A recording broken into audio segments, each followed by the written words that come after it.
Question number 21 देखो मगर ध्यान से, देखो मगर। आइए दो मित्रों की कहानी वाला जो क्वेश्चन है उसको स्टार्ट करते हैं। एक है ये पहला मित्र, ये है पहला मित्र, ये है शिवम, ठीक है, थोड़ा मोटा है शिवम। और ये दूसरा उसका मित्र है, ये है प्रियांशु। कौन है बाबू? प्रियांशु, ठीक है। आई बात समझ में? ये दो मित्रों की कहानी, ये पहला मित्र है और ये दूसरा मित्र, ये दोनों आपस में मित्र हैं। अब बहुत ध्यान से आप प्रश्न को समझो, बहुत इंटरेस्टिंग क्वेश्चन है, बहुत इंटरेस्टिंग, बहुत मजा आएगा, धमाकेदार तरीके से आपको समझ में भी आएगा, ठीक है। चलो, क्या है कि ये दोनों मित्र हैं और दोनों मित्रों के पास कुछ न कुछ संपत्तियां हैं, यानी कि पैसे हैं। इसके पास कुछ धन है, इसके पास कुछ धन है, कुछ न कुछ दोनों के पास धन है। तो एक मित्र दूसरे मित्र से कहता है, यानी पहला मित्र दूसरे मित्र से कहता है कि अगर आप मुझे 100 रुपए दे दो तो मैं आपसे कितना गुना धनी हो जाऊंगा? 2 गुना धनी बन जाऊंगा। ये बात कौन कहता है? पहला मित्र यानी शिवम। किससे कहता है? दूसरे मित्र यानी प्रियांशु से। क्या कहता है कि अगर आप मुझे 100 रुपया दे दीजिए तो मैं आपसे 2 गुना धनी आदमी बन जाऊंगा। अब देखो दूसरे का तर्क सुनो, दूसरा उससे भी चतुर, प्रियांशु शिवम से भी चतुर। वो क्या कहता है कि भैया अगर आप मुझे 10 रुपया ही दे दीजिए तो मैं तो आपसे 6 गुना धनी बन जाऊंगा। कितना गुना? 6 गुना धनी बन जाऊंगा। यही ना क्वेश्चन है। तो हमको क्या करना है? दोनों मित्रों की संपत्तियां कितनी है ये बताना है, ठीक है। तो देखिए ये पहला मित्र, ये दूसरा, चित्र से हम लोग समझेंगे, अब यहाँ माना से ही नहीं लिखेंगे, ठीक है। तो पहले मित्र के पास मान लीजिए x रुपए है, कितना रुपए लल्ला? और दूसरे मित्र के पास कितना है? y। अब देखो पहले मित्र ने जिसके पास x रुपए थे दूसरे मित्र से क्या कहा था कि भैया अगर आप मुझे 100 रुपया दे दो तो मैं तो आपसे 2 गुना धनी बन जाऊंगा। यानी अगर दूसरे मित्र अर्थात y वाले ने 100 रुपया इसको दे दिया तो क्या होगा? 100 रुपया इसका कम हो जाएगा। अगर आपके पास जो पैसा है या मेरे पास जो पैसा है, मैं 100 रुपया किसी को दे दूं तो मेरे पास पैसा कम हो जाएगा। कितना? 100। और जिसको मैंने दिया उसका, ठीक है ना। तो अगर y ने 100 रुपया दिया तो y के पास कितना बचेगा?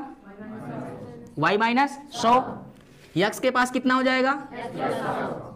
x plus 100। बोलो इतना बात समझ में आया? ये प्रथम शर्त वाली बात यहां से आपको पहला समीकरण देगी। समझ में आया बाबू?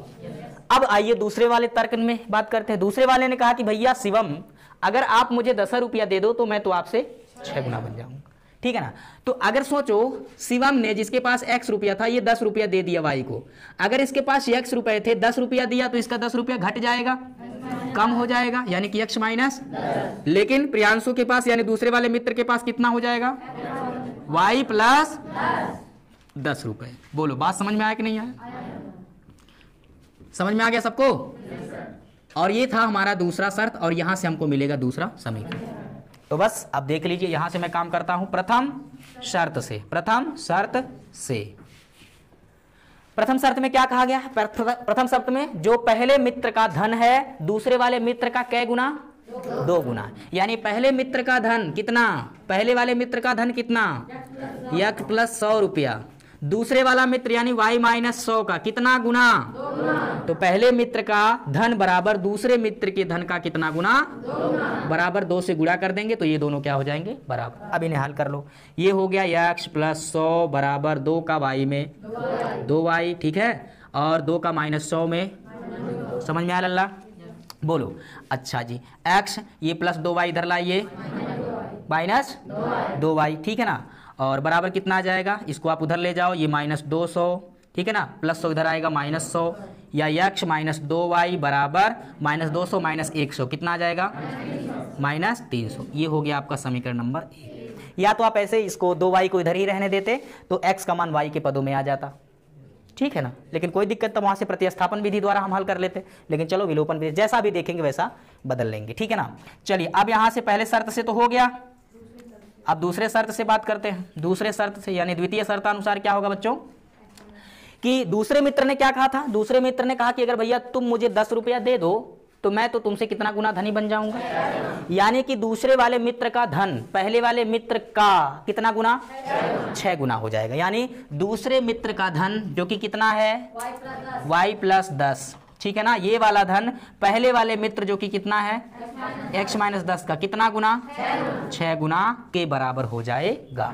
यानी कि y प्लस 10 बराबर 6 का अंदर गुणा करा दीजिए 6x माइनस 6 दाएं 60। समझ में आया बाबू? बोल दो ना जरा। अच्छा जी, अब आगे चलते हैं यहाँ से। चलो प्रतिस्थापन विधि द्वारा हल करेंगे। प्लस 10 को उधर ले जाइए तो 6x, ये माइनस 60 है, प्लस 10 इधर आया तो अब ये मिल जाएगा y बराबर 6x माइनस 60 और माइनस 10 माइनस 70, और ये हमारा हो गया समीकरण नंबर 2। बस समीकरण 1 और 2 को हल कर लीजिए, और चाहे आप कह दीजिए समीकरण 2 से y का मान ये हमने निकाला है x के पदों में, तो y का यह मान ले जाकर के आप समीकरण नंबर 1 में प्रतिस्थापित कर दो, समीकरण 1 में रख दो। ठीक है ना। तो इस बात को भी मैं लिखता हूं यहां से। देखिए मैं क्या लिखता हूं बच्चों, समीकरण 2 से, कहां से? समीकरण 2 से y बराबर कितना 6x माइनस 70, 6x माइनस 70 कहाँ रखेंगे? समीकरण 1 में रखने पर, या कह सकते हो प्रतिस्थापित करने पर। ठीक है ना। तो देखिए ये है x माइनस 2y माइनस 2 गुणे y का मान जहाँ है y के स्थान पर कितना रखोगे 6x माइनस 70। अगर इतना छोड़ दोगे तो फिर हो जाएगा गड़बड़, इसलिए 2 पद हैं तो आप क्या करेंगे कोष्टक में बंद कर देंगे। बराबर कितना? बराबर माइनस 300। समझ में आ गया? चलो जी आगे ले चल। माइनस 2 का अंदर गुणा कर लो, माइनस 2 6 के 12x, ठीक है ना। माइनस 2 का माइनस 70 में माइनस माइनस प्लस 70 दूना बराबर minus 300, plus 1x minus 12x कितना आएगा माइनस 11x, ठीक है ना। और इसको पक्षांतर कर दो, माइनस 300 ये प्लस 140 उधर जाएगा तो माइनस 100, यानी कि माइनस 11x बराबर माइनस 300 और माइनस 140 कितना हो जाएगा माइनस 440। यक्ष बराबर आ जाएगा माइनस 440 के बटा कितना लल्ला माइनस 11। ऊपर भी माइनस ये भी माइनस, तो माइनस माइनस का गुणा और भाग प्लस हो जाएगा, और 11 चौके 44, यानी कि यक्ष बराबर कितना आ गया 40। यक्ष बराबर 40। ठीक है ना। अब x के इस मान को ले जा करके समीकरण 1 में चाहे 2 में रख दो। ठीक है ना। अब समीकरण 2 में x बराबर कितना रख लीजिए 40 रखने पर। ठीक है, ये दिख रहा है आपको समीकरण नंबर 2। तो y बराबर कितना है 6 गुणे x, यानी 6 गुणे x की वैल्यू 40 माइनस कितना लल्ला 70, कितना है 70 बराबर हो जाएगा क्या ये 6 चौके 24, यानी कि 240 माइनस 70 कितना आ जाएगा बोलो कितना गया 170। y बराबर 170, यानी x क्या माने थे हम लोग पहले मित्र के पास कितना रुपए है, और y माने थे दूसरे मित्र के पास कितना रुपए है, कितनी संपत्ति है। इसका मतलब ये हो गया कि पहले मित्र की संपत्ति कितना है बाबू x बराबर 40 रुपए, ठीक है ना। और दूसरे मित्र की संपत्ति y बराबर 170 रुपए। समझ में आ गया? बताइए आसान था, मजेदार था? चलो फटाफट नोट करो।